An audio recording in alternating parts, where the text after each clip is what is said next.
Hello दोस्तों, आज की हमारी वीडियो मांडू के प्रसिद्ध पर्यटक और आकर्षक स्थलों की जानकारी के बारे में है। मांडू मध्य प्रदेश के प्रमुख विरासतीय व पर्यटक स्थलों में से एक है, जिसके इतिहास को किसी के परिचय की आवश्यकता नहीं है, जो रानी रूपमती और बादशाह बाज बहादुर के अमर प्रेम का साक्षी है। पहाड़ी पर स्थित मांडू इतिहास में रुचि रखने वालों के लिए मध्य प्रदेश का एक आदर्श पर्यटक स्थल है। इस छोटे से शहर को मध्य भारत का हम्पी भी कहा जाता है। मध्य प्रदेश के अन्य ऐतिहासिक स्थानों की तरह मांडू भी वास्तुशिल्प भव्यता से परिपूर्ण है, जो यहाँ के विभिन्न शासकों युगों के प्रभाव को दर्शाता है। मांडू अपनी समृद्ध और विविध इतिहास के साथ एक महत्वपूर्ण स्थान रखता है। दोस्तों, मांडू अपनी समृद्ध और विविध इतिहास के साथ एक महत्वपूर्ण स्थान है, जो अपने महलों, किलों, मकबरों के साथ साथ अन्य पर्यटक स्थलों के लिए मध्य प्रदेश का प्रसिद्ध पर्यटक स्थल माना जाता है। तो दोस्तों, आज के हम वीडियो में उन्हीं पर्यटक स्थलों की जानकारी के बारे में देखते हैं। दोस्तों, पहले नंबर पर आता है जहाज महल। जहाज महल मांडू के सबसे लोकप्रिय पर्यटक स्थलों में से एक माना जाता है। दो कृत्रिम झीलों के बीच स्थित यह महल पानी में तैरते हुए जहाज के रूप में दिखाई देता है, जिसका निर्माण 15वीं शताब्दी में सुल्तान गियास उल दीन खलजी द्वारा बनवाया गया था, जो सुल्तान के लिए एक हरम के रूप में सेवा करता था। इसे 1832 में लेटिटिया एलिजाबेथ लेटन द्वारा the water palace Fisher drawing room scrap book में काव्य चित्रण के साथ दिखाया गया है।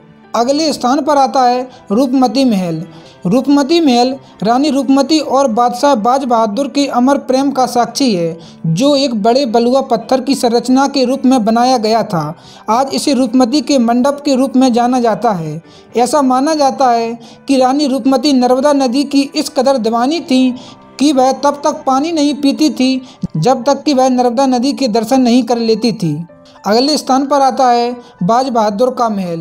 बाज बहादुर का महल 16वीं शताब्दी में बाज बहादुर द्वारा निर्मित किया गया था, जो बड़े हॉल और ऊंचे छतों और बड़े आंगनों के लिए प्रसिद्ध है, जिसमें कला और स्थापत्य का अद्भुत नमूना देखने को मिलता है। यह रूपमती के मंडप के नीचे स्थित है और इसे मंडप से देखा जा सकता है। अगले स्थान पर आता है रेवा कुंड।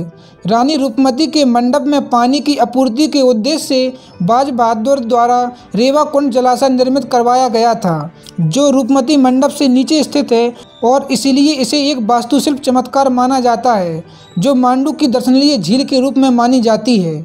अगले स्थान पर आता है दारा खान का मकबरा। दारा खान महमूद खिलजी द्वितीय के दरबार के एक मंत्री थे। उनका मकबरा एक मस्जिद, एक तालाब, एक सराय और अन्य मकबरे के साथ एक दीवार से घिरे हुए परिसर में स्थित है, जिसमें दारा खान का विशाल मकबरा परिसर के केंद्र में बलुआ पत्थर से बना हुआ है और हाथी लेंग पैलेस भी दारा खान कॉम्प्लेक्स के दक्षिण पूर्वी हिस्से में स्थित है। अगले स्थान पर आता है श्री मडवागढ़ तीर्थ। श्री मडवागढ़ तीर्थ भगवान सुपार्श्वनाथ को समर्पित है।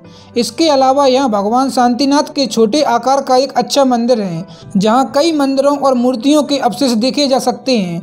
माना जाता है कि यहाँ लगभग 300 जैन मंदिर थे। 14वीं शताब्दी में निर्मित मंदिर को आकर्षक रूप से निर्मित किया गया है। यहाँ भगवान सुपार्श्वनाथ जी की मूर्ति बहुत पुरानी मानी जाती है, जो 91.54 सेंटीमीटर ऊंची है।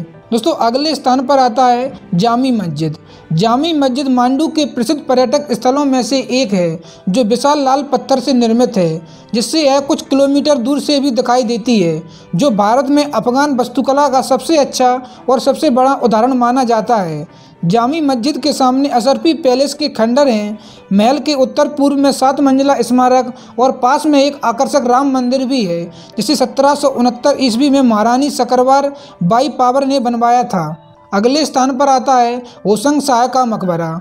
होशंग शाह का मकबरा भारत में सबसे पुरानी संगमरमर की इमारत के रूप में माना जाता है, जिसकी वास्तुकला ने शाहजहाँ को प्रभावित किया था और कहा जाता है कि शाहजहाँ ने अपने काम करने वाले और उत्साह हामिद को होशंग शाह का मकबरा का निरीक्षण करने के लिए भेजा था और उससे प्रेरणा लेकर उसने चमत्कारी ताजमहल का निर्माण करवाया।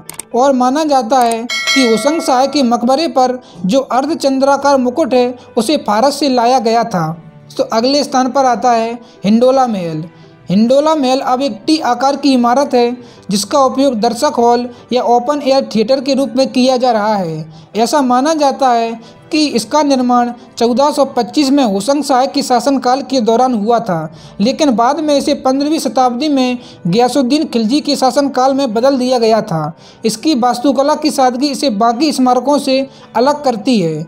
महल का निर्माण बलुआ पत्थर से किया गया था, जिसमें भूमिगत स्थित कमरों के साथ जुड़े हुए गर्म और ठंडे पानी की व्यवस्था थी, जिसमें नक्काशीदार स्तंभ थे, जिस कारण से मांडू में हिंडोला महल को एक बहुत लोकप्रिय पर्यटक स्थल के रूप में जाना जाता है। अगले स्थान पर आता है तवेली महल। तवेली महल का निर्माण मुगल शासकों के द्वारा उनके शासनकाल में एक आश्रय स्थल के रूप में किया गया था, जो जहाज महल के दक्षिण में स्थित है।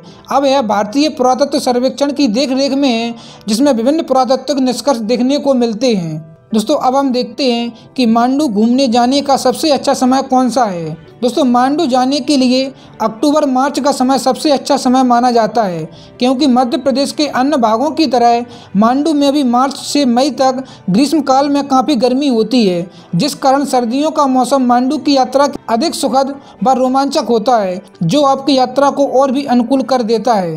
दोस्तों, आप लोगों को हमारी ये मांडू की वीडियो कैसी लगी कमेंट करके ज़रूर बताएँ, और इसी तरह की वीडियो देखने के लिए चैनल को सब्सक्राइब करें। धन्यवाद।